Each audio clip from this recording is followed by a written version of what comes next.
Everyone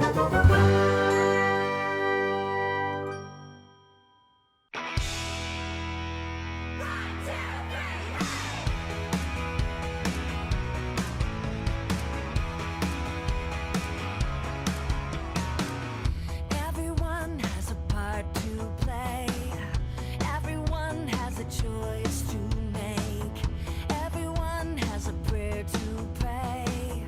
We can all do the right thing.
Hyeon Kids Worship Time. Welcome back, children.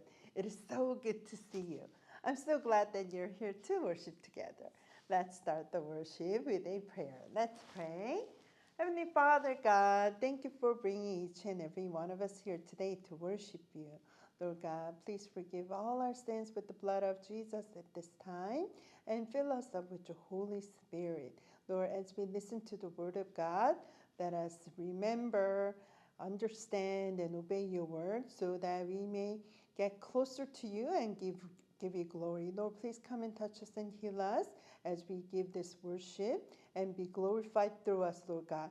Lord, we love you and we thank you. We pray all these things in Jesus' name. Amen. All right, boys and girls, today's sermon title is ELI'S sons disobeyed God. The sermon comes from the book of 1 Samuel chapter 4 through 6. So where is the book of 1 Samuel? Is it in the Old Testament or New Testament? Yes, it is in the Old Testament. Let's open up to book of 1 Samuel chapter 4 verse 1 through 10. Let's read together. And Samuel's words came to all Israel. Israel went out to meet the Philistines in battle and camped at Ebenezer, while the Philistines camped at Aphek. The Philistines lined up in battle formation against Israel.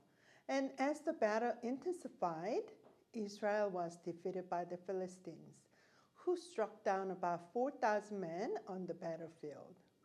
When the troops returned to the camp, the elders of Israel asked, "Why did the Lord let us be defeated today by the Philistines? Let's bring the ark of the Lord's covenant from Shiloh. Then it will go with us and save us from the hand of our enemies." So the people sent men to Shiloh to bring back the ark of the covenant of the Lord of hosts, who dwells between the cherubim. Eli's two sons, Hophni and Phinehas, were there with the ark of the covenant of God. When the ark of the covenant of the Lord entered the camp, all the Israelites raised such a loud shout that the ground shook. The Israelites heard the sound of the war cry and asked, "What's the loud sound in the Hebrews' camp?" When the Philistines discovered that the ark of the Lord had entered the camp, they panicked. "The gods have entered their camp," they said. "Woe to us! Nothing like this has happened before. Woe to us! Who will rescue us from the hand of these magnificent gods? These are the gods that slaughtered the Egyptians with all kinds of plagues in the wilderness. Show some courage and be men, Philistines. Otherwise, you'll serve the Hebrews just as they served you. Now, be men and fight."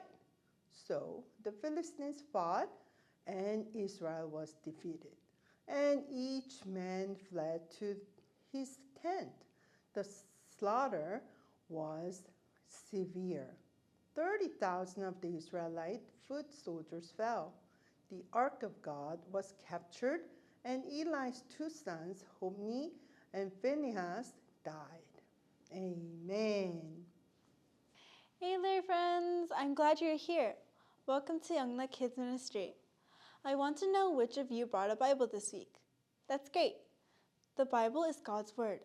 It tells us what is true about God and about ourselves, so we can know how to have a right relationship with God through faith in Jesus. Studying the Bible is one way we can grow closer to God. The Israelites had something that made them feel close to God. It was called the Ark of the Covenant, or Ark of God. The ark was a wooden box covered with gold. Inside were the 2 stone tablets that had the 10 Commandments written on them, as well as a jar of manna, and other objects that were reminders of how God provided for the Israelites while they were in the wilderness. The ark represented God's power and presence with his people. Today, we will learn about a time some of the Israelites treated the ark like a sort of lucky charm that would force God to do what they wanted. Unfortunately, sin boils down to our doing what we want instead of what God wants. We have discussed before that sin is rebellion against God. The Bible teaches us that sin is serious. What is the fair payment for sin? The fair payment for sin is death. This means that because we are all born in sin, we all deserve death. Not just physical death, but spiritual death, or separation from God forever. No good deeds can make up for our sin. Only faith in Jesus saves us from our sins. Let's review who can tell us what happened in the first story about the judges.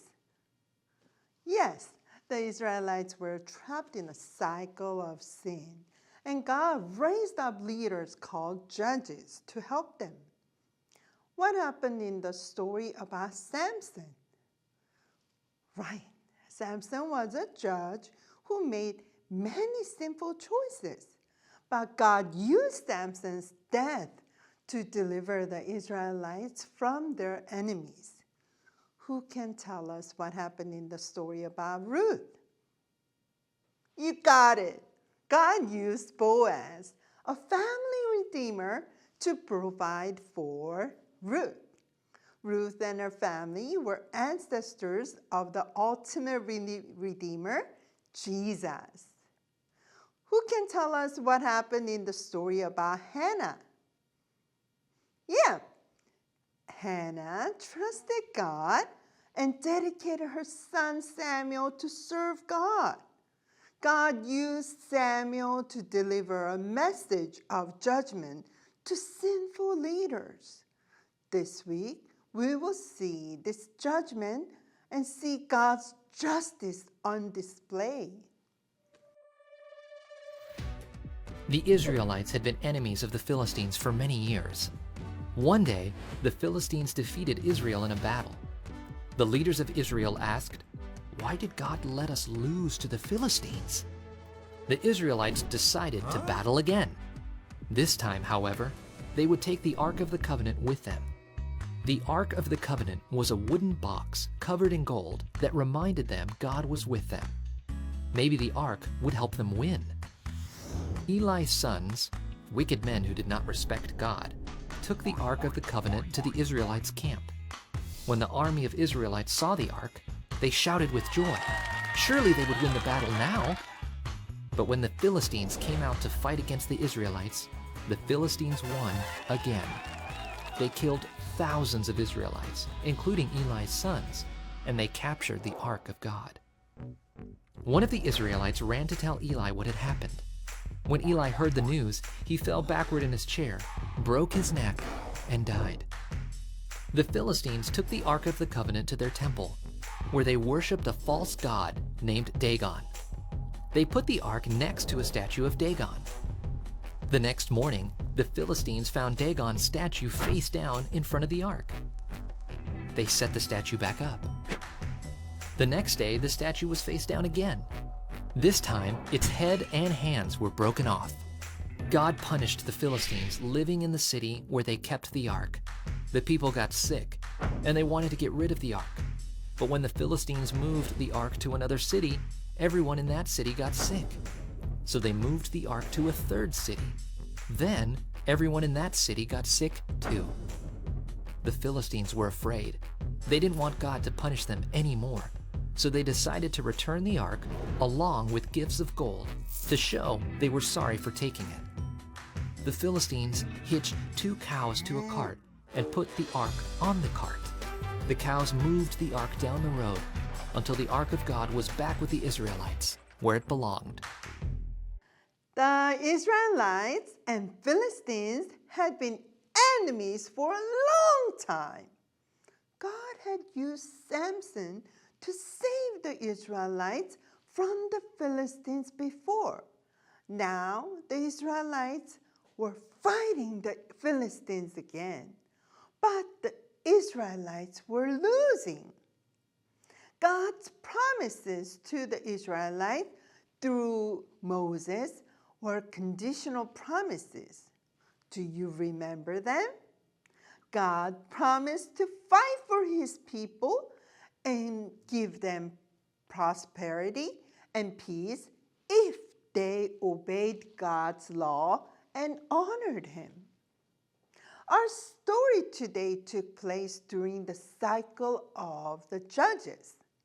The Israelites consistently chose sin and idolatry instead of worshiping God. In fact, look at how the Israelites treated the ark. They didn't say, we need to repent of sin and ask God to fight for us. Instead, they said, let's carry the ark into the battle so it will save us. They were treating the ark as an idol. The ark was a symbol of God's power and holiness. But it wasn't God. No one can put God inside of a box. As a consequence, God allowed the Philistines to defeat the Israelites. The Philistines did not worship the one true God. They worshiped a false god called Dagon. In those days, whenever one nation defeated another, it was common to carry any idols from the defeated nation and put them in the temple to whichever false god the winning nation worshipped. It was sort of like saying, now your God serves our God because our God must be stronger. But when the Philistines brought the ark into the temple of Dagon, the statue of Dagon fell face down in front of the ark. When the Philistines got sick, they had defeated the Israelites, but they hadn't defeated God. When the Philistines realized that one true God couldn't be controlled by holding the ark, they were eager to give it back to the Israelites. The ark of God reminded the Israelites that God was with them. Years later, God gave his people something greater than a sign that he was with them. God gave them his son, Jesus. God in the flesh. One of Jesus' name is Emmanuel, which means God with us. Eli's sons were disobedient and did not obey God's laws. They did not care what God said. They only wanted to do things their way. Today we're going to learn about a student named Hyeon who got to travel to Peru to work with missionaries there. We'll learn about a man who didn't care what Hyeon had to say to him. At least he didn't care at first. Why do you think the man wouldn't listen to Hyeon's stories at first? He wanted to know that they cared about him. He needed help, and they were available to help him. Hyeon didn't need to have special skills or abilities to be a great cowboy. He just needed to be willing to go to Peru, work hard, and tell people about Jesus. We don't need special skills to live on mission either. We just have to be willing to obey God by loving others and sharing the gospel. Let's read today's key passage. Today's key passage is from the book of Romans, chapter 6, verse 23. Let's read together. For the wages of sin is death, but the gift of God is eternal life in Christ Jesus our Lord. Amen. We all have sin in our heart that separates us from God. But God offers us the free gift of salvation. Jesus is the greatest gift. He died in our place for our sins and gives us eternal life. Let's pray, everyone. Heavenly Father God, thank you for being with us. Thank you for sending Jesus to be with us. Thank you for inviting us to be with you forever. We love you and we thank you. We pray in Jesus' name. Amen. It's time to bring our offering. We can give offering through online or drop it at church. Let's give our offering with our hearts. Let's pray together. Heavenly Father God, thank you for giving us an opportunity to give you part of what we have. Lord God, please bless this offering and bless the hands that gave offering. Lord God, use this offering on the mission field. And Lord, please bless the missionaries on the field. And Lord, please let this offering be used to bring the souls who doesn't know Jesus Christ to you.